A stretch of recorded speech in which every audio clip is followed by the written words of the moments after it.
এখন গাঁও আছিল, গাঁওখনত হিন্দু মুছলমান একেলগে বাস কৰে, কিন্তু গাঁওখনত হিন্দু মুছলমানৰ মাজত কোনো দিন মিলা প্ৰীতি নাছিল। তেওঁলোকে নিজৰ নিজৰ সুবিধাৰ কাৰণে মন্দিৰ মছজিদ বেলেগকৈ বনাইছে, নিজৰ স্বাভিমান অহংকাৰৰ কাৰণে নিজৰ ল'ৰা ছোৱালীক পঢ়াবৰ কাৰণে স্কুল বেলেগ বেলেগ বনাইছে। কিন্তু গাঁওখনৰ সকলোতকৈ ডাঙৰ সমস্যাটো আছিল পানীৰ সমস্যা। গাঁওখনত পানীৰ বহুত সমস্যা আছিল, কিন্তু গোটেই গাঁওখনত অকল এটাই কুঁৱা আছিল, আৰু তাত হিন্দু আৰু মুছলমান সকলোৱে কিন্তু পানী খাব লাগে। যিমানেই কাজিয়া নালাগক পানীটো খাবই লাগিব, কাৰণ হিন্দু পানী নোখোৱাকৈ জীয়াই নাথাকে, মুছলমানো জীয়াই নাথাকে। সেয়ে দুয়োটা পক্ষই হিন্দু মুছলমানে কিন্তু সেই কুঁৱাটোৰ পৰাই পানী খাই জীৱন নিৰ্বাহ কৰে।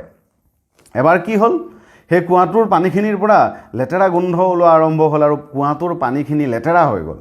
তেতিয়া গাঁৱৰ মানুহখিনি বহুত সমস্যাত পৰিল। তাতো আকৌ একেই কথা, হিন্দুৱে মুছলমানক দোষ দিলে, মুছলমানে হিন্দুক দোষ দিলে। তেওঁলোকৰ নেতাবিলাক আহিল কথাখিনি বুজ ল'বলৈ, আহি ডাঙৰ ডাঙৰ ভাষণ দিলে। হিন্দু নেতাই মুছলমানক গালি দিলে, মুছলমান নেতাই হিন্দুক গালি দিলে। শেষত কি কৰা যায়?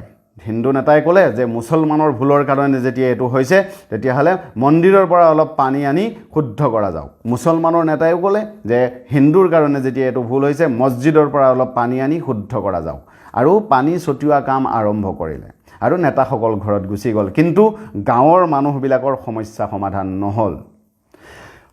কেইদিনমান যোৱাৰ পাছত বেলেগ এখন গাঁৱৰ দুজনমান ল'ৰাই সেই গাঁওখনত ফুৰিব আহিছিল, আৰু আহি দেখা পালে যে গাঁৱৰ মানুহে পানীৰ কাৰণে ডাঙৰ সমস্যা ভুগিছে।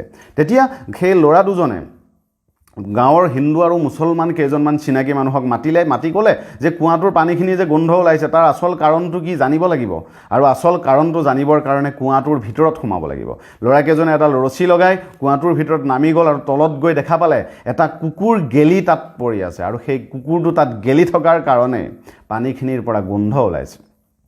তেতিয়া হিন্দু মুছলমান সকলোৱে মিলি কুঁৱাটোৰ ভিতৰত বাঁহৰ এখন জখলা বনালে, আৰু সেই জখলাৰে মানুহ গৈ পানীৰ কুঁৱাটোৰ তলৰ পৰা কুকুৰৰ মৃতদেহটো উদ্ধাৰ কৰিলে, আৰু কুঁৱাটোৰ পুৰণা পানীখিনি মেচিন লগাই সিঁচি দিলে।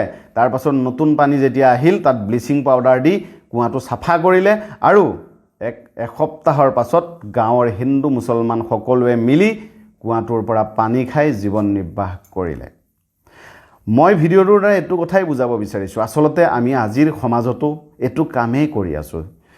হিন্দুৱে মুছলমানক পানী ছটিয়াই আছোঁ, মুছলমানে হিন্দুক পানী ছটিয়াই আছোঁ, কিন্তু আচল সমস্যাবিলাক, কুঁৱাটোৰ ভিতৰৰ আচল সমস্যা আছিল কুকুৰটো উঠোৱাৰ পাছতহে সমস্যা সমাধান হ'ল। ঠিক তেনেদৰে আপুনি আৰু মই আজি যদি হিন্দু মুছলমান কৰি থাকোঁ, সমাজৰ সমস্যা সমাধান নহয়।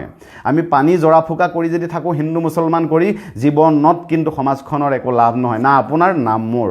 আমাৰ লাভ তাতেই হ'ব, সকলোৱে মিলি যদি গেলা কুকুৰটোক উঠোৱাৰ নিচিনাকৈ যদি সমাজৰ সমস্যাবিলাক সমাধানৰ চেষ্টা কৰোঁ। আমাৰ সমাজৰ সমস্যা কি? সমাজৰ গেলা কুকুৰ কি? নিবনুৱা সমস্যা, দৰিদ্ৰতাৰ সমস্যা, খেতিয়কৰ সমস্যা, শিক্ষাৰ সমস্যা, হস্পিটেলবিলাকৰ সমস্যা। এইবিলাক সমস্যা আমি সমাধান কৰাৰ কথা ভাবিব লাগিব প্ৰথমতে। হিন্দু মুছলমান পাছত কৰি থাকিম, সমস্যা সমাধান হোৱাৰ পাছত। কিন্তু তাকে নকৰি প্ৰথমতে আমি যদি হিন্দু মুছলমান কৰি থাকোঁ, এইবিলাক সমস্যাৰ কথা ভাবিবলৈ সময় ক'ত পাম? আৰু এটা কথা ভাবি চাইছেনে, হিন্দু মুছলমান কৰি আপোনাৰ কিবা লাভ হ'বনে? সমাজৰ কিবা লাভ হ'বনে? কেতিয়াও নহয়। অকল এটা শ্ৰেণীৰে লাভ হ'ব, আৰু সেই শ্ৰেণীটোৱে সদায় বিচাৰে আপুনি শক্তিশালী নোহোৱাটো। আৰু তেওঁলোকে হিন্দু মুছলমান কৰি বিভেদ এইটো কাৰণেই আনে, তেওঁলোকে আমাক সদায় শাসন কৰিবৰ কাৰণে, তেওঁলোকে আমাক ৰাজত্ব কৰিবৰ কাৰণে, তেওঁলোকৰ ল'ৰা ছোৱালী নাতি পুতিও যাতে আমাক শাসন কৰিব পাৰে তাৰ কাৰণে। কাৰণ আমি যদি কাজিয়াই নালাগোঁ ধৰ্মৰ নামত, আমি যদি জাতি বৰ্ণৰ নামত কাজিয়া নালাগোঁ, আমি শক্তিশালী হ'ম, আমি একগোট হ'ম। আমি একগোট হ'লে কিন্তু এটা শ্ৰেণীৰ কিন্তু বিপদ আছে, কাৰণ তেওঁলোকে আমাক নাকত ধৰি ঘূৰাব নোৱাৰিব, আৰু সেইকাৰণে তেওঁলোকে সদায় চেষ্টা কৰে বিভাজন কৰাৰ, আৰু আমি জনা নজনাকৈ তেওঁলোকক সদায় হাত উজান দিওঁ। অনুৰোধ কৰিছোঁ সকলোৱে বুজি উঠক, আৰু গেলা কুকুৰ উঠোৱাৰ নিচিনাকৈ সমাজখনৰ পৰা সমস্যাবিলাক সমাধানৰ চেষ্টা কৰক। আপোনাৰ ওচৰত হিন্দু মুছলমান যেতিয়া কৰি থাকিব, তাক লৈ ইমান ফূৰ্তি কৰিবলগীয়া একো কথা নাই। আমাক মা দেউতাই সৰুতে কৈ থাকে ভালকৈ পঢ়া শুনা কৰ, মোবাইল বেছিকৈ নাচাবি, ডক্টৰে সদায় কয় ৰাতিপুৱা সোনকালে উঠি অলপ এক্সাৰচাইজ কৰিবা। আমি কিন্তু ভাল কথাটো মাথাত নুসুমুৱাওঁ। দূৰ দূৰণিত বহি থকা, কোনোদিন আমি চিনি নোপোৱা এজন ধৰ্মগুৰুৱে কৈ দিলে হিন্দু মুছলমানৰ মাজত কাজিয়া লাগিব লাগে। দূৰ দূৰণিত টিভিত দেখা পোৱা এখন চেহেৰাই, টিভিত দেখা পোৱা এজন নেতাই কৈ দিলে হিন্দু মুছলমানৰ শত্ৰু, মুছলমান হিন্দুৰ শত্ৰু, আৰু আমি তাৰ পাছত দিন ৰাত একাকাৰ কৰি লাগি আছোঁ। একো লাভ নাই এইবিলাকৰ পৰা, একো লাভ নাই। যদি সমাজৰ উন্নতি বিচাৰে, নৱপ্ৰজন্মৰ যদি ভৱিষ্যত বিচাৰে, দেশখনৰ যদি উন্নতি বিচাৰে, তেতিয়াহ'লে হিন্দু মুছলমান ধৰ্ম বৰ্ণ জাতি এইবিলাকৰ পৰা ওলাই আহি সকলোৱে সমস্যাটোৰ কথা পাতক, সমস্যাক লৈ প্ৰশ্ন সোধক।